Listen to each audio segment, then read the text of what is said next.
Ke informasi lain saudara, berbagai cerita mengharukan mengiringi keberangkatan jamaah ibadah haji Indonesia ke Tanah Suci.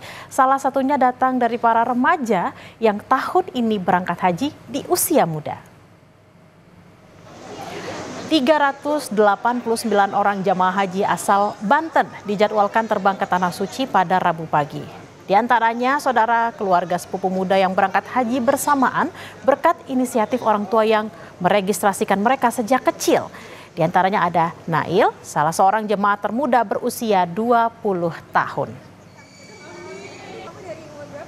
Kebetulan kayaknya karena inisiatif dari orang tua kita dulu, dari zaman kita SD, mama papaku sama mama papanya sepupuku adik kakak kan. Terus dari SD tuh emang udah berencana mau nabung, mau berangkatin anaknya haji dari kecil.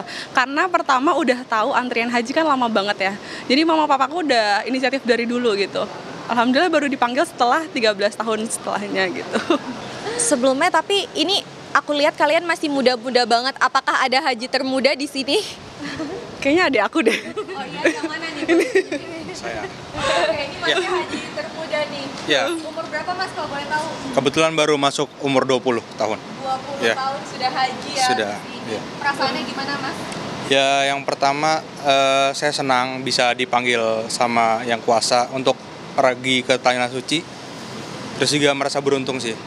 Karena orang tua juga sudah mendaftarkan dari umur kecil.